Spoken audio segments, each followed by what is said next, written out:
Yes, mate. So how's it going? My name's Lee, and welcome back to the FPL Punk YouTube channel. So today, I decided to create a Game Week 6 wildcard draft, and this is what my team would look like if I still had my wildcard available. You plan on playing your wildcard in Game Week 6. This video might just be for you. If you enjoy FPL content, subscribe to the channel down below. Anyway, let's rock and roll. Be strong.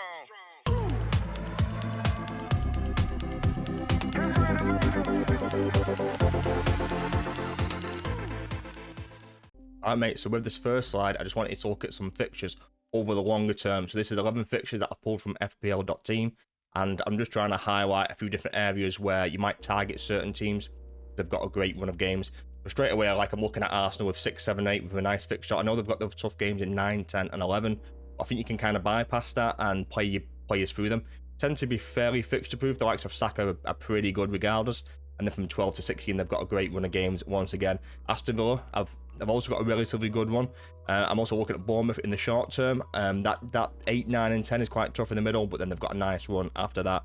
Look at the likes of Brentford that have got a nice run between 6 and 13. I'd probably look to sell them after that. I'd probably avoid Brighton players up until about game week 12, and they've got a nice run after that. I'm looking at the likes of Everton. They're not playing particularly well, so I wouldn't necessarily target them from a defensive point of view, but I think you could maybe look at some attacking assets from Everton. Fulham, they seem to have a bit of a mixed bag. They've got a good game, a tough game, a couple of mixed fixtures in there, so I'd probably be looking at avoiding some Fulham players potentially. Ipswich, they've got some great games on paper. Whether they're going to perform in that remains to be seen. I think you could look at maybe someone like Greaves, who plays in central defence, 4 million defender. You could look at a Davis maybe if you want to look at some attacking options as well, whether that's a Delap or anybody else. Leicester again, I've a decent one from 7 till about 15 or so. So if you're looking at Jamie Vardy, wouldn't hate something like that as well. I think the likes of Liverpool and City, I think you can buy them at any point and they'll perform pretty well. I'd probably avoid United for now and maybe look around game week 11ish where you might start bringing them in. I think you could get them, and it's perfectly fine if you do. I think if you've got a Bruno Fernandes, you keep him. I don't think you transfer him out. I think you could easily play them in any game from an attacking point of view. We just seem a bit hit and miss whether we're gonna we keep missing a lot of big chances. We're still conceding goals, so from that point of view, I'd probably look at to sell any Newcastle assets. They've not looked particularly impressive so far. I thought Fulham were great yesterday, day before, so I'm probably looking at avoiding Newcastle. Nottingham Forest have been pretty solid defensively, and they beat Brighton today. They drew 2-2. Apologies. So I don't think there's some. I think there's some decent options from there. Like if you're looking at like a Sells maybe in goal, or like an Ainham in the one of the fullbacks. Don't hate something like that as well. I think Spurs players again can be pretty long-term solid options. Someone like a Solanke. I don't hate going for something like that. Or maybe even like a West Ham. I'm not too keen on the manager, but whether you could go for someone like a Kudus or Jared Bowen, it's a bit punty from my point of view, but I can see why people might want to go there. On the right hand side of the screen, so from these 11 games, I've found the total predicted goal scores from Fantasy Football Hub and the total predicted clean sheets for those 11 games, and you can see Arsenal are top for both of those. So they're predicted to score 26 goals and keep 5.1 clean sheets over that 11 game period. So if you are going to wildcard, I'd look to heavily invest in Arsenal options. Chelsea, I predict scored 19.1 goals. I think this is a little bit generous.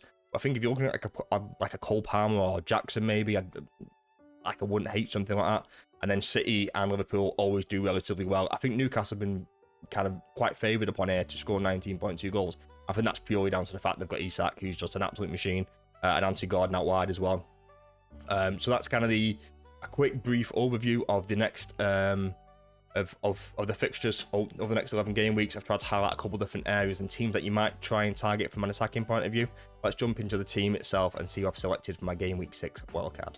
Starting off with the goalkeeper and the defence, and I've gone for David Raya in goal. He's the cheapest option to get into that Arsenal defence.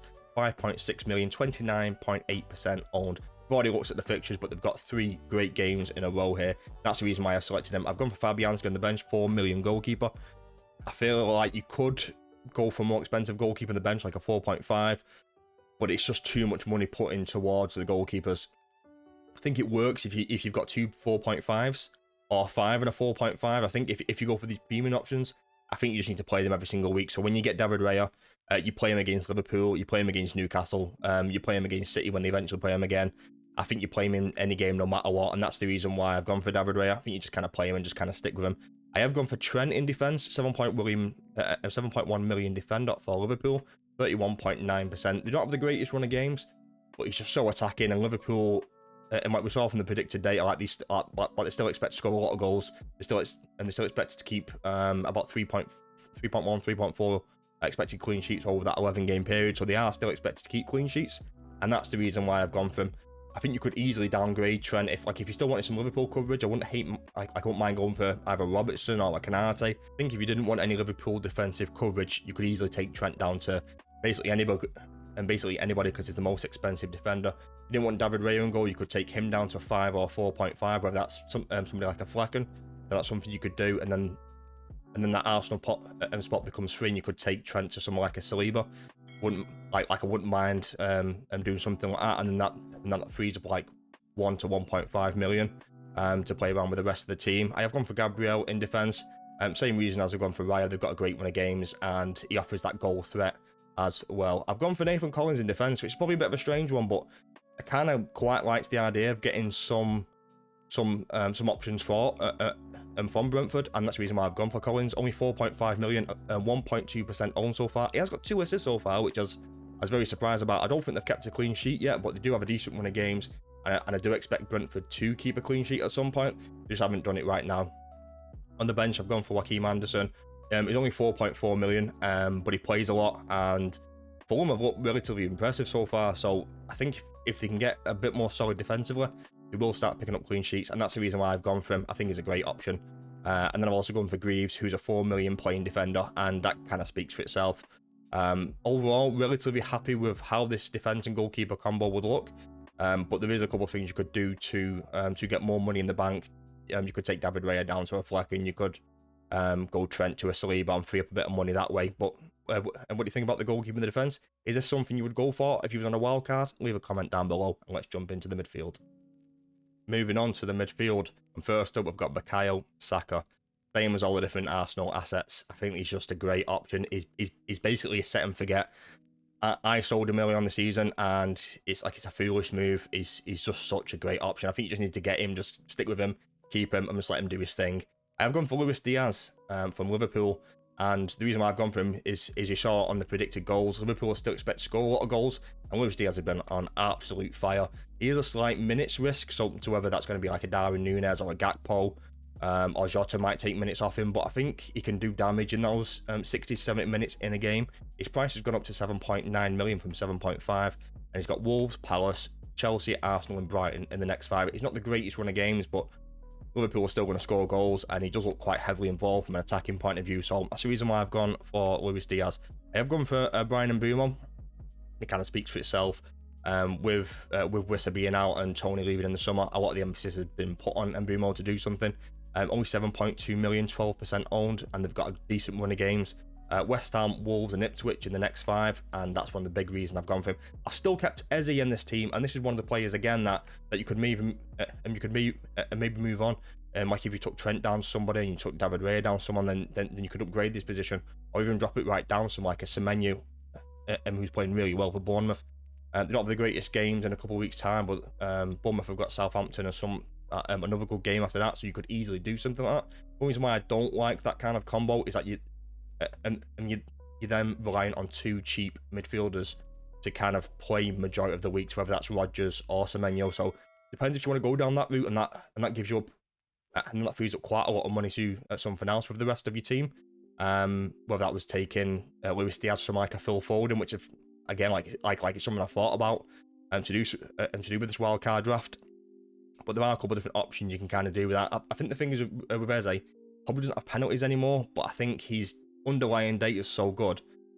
I think I'm just kind of hoping more than anything that he is eventually going to turn it around and do something. And as you can see, I've got Morgan Rodgers on the bench, 5.2 million, 16.4% owned. I think he's just a great 8th attacker, and I think you can almost prefer sub every single week, and that's the reason why he's kind of there. Like you don't want those cheap players playing every single week because they're not reliable to get points every single week. But having him there as a backup, because you know he's going to play, always a nice option. What do you think about the midfield? Let's move on to the forwards and see what you think. Last up, we've got the forwards, and I've obviously gone for Haaland because he's an absolute monster. I've not owned him for the past couple of weeks, and he's just ripping it apart like he always does. Erling Haaland, Man City forward, 15.3 million, 70.8% owned, and that's just going to continue to rise. He's got Newcastle, which is a relatively tough game, but I've not been too impressed with Newcastle. And then they've got a nice run after that where he's probably going to be captaincy option for Fulham, Wolves, Southampton, and Bournemouth in every single one of those games. So I think he's pretty much a must-have if you are going to wildcard. I've gone for a couple punts in Calvert-Lewin, 6 million forward for Everton, 4.3%, and they've just got a nice run of games up until about game week 13 or so. And I think if you're kind of playing a wildcard, you can kind of have a lot of nailed on players, and then you can take a punt on 2 or 3 players. And the punts I've gone for is Calvert-Lewin in this one, and probably Eze and Chris Wood in there as well. So I have taken a couple of chances on some players, but I think you can kind of do that and have a little play around with some of the players in there. But yeah, Palace, Newcastle, Ipswich, Fulham, and Southampton for Everton, and they're very winnable games. They're very scoreable games for Calvert-Lewin, and that's the reason why I've gone for him. Chris Wood took a penalty today. He's just been on fire. I just think he's a great option at 6.1 million, 7.5% owned. He's got Fulham in the next game, then Chelsea, Crystal Palace, Leicester, and West Ham. They've been more impressive, or I've been more impressed with them than I thought I was going to be. They've been pretty solid defensively, and they're still scoring goals. Shame that Morgan Gibbs-White got sent off today, which might impact them kind of like going forward and creating chances and things like that. But Chris Wood, he's just been absolutely lethal. I just think he's a great option. A couple of things that you could do if you are going to save money elsewhere, like you could go to someone like a Solanke. You could look at someone like a Jamie Vardy, like if you wanted to go down that route. If you want to save an Arsenal spot and go for a Havertz, I think Havertz probably will play centre mid for a couple of games whilst Odegaard is out. That's probably something that's putting me off Havertz ever so slightly, but there are a couple of options that you can go for. Right, mates, that's it for today's video. Hope you enjoyed. So today went for a game week 6 wildcard draft team. If you enjoyed today's video or you found it useful or helpful in any way, please subscribe, leave a like, and leave a comment down below. Have a good day. Peace and love.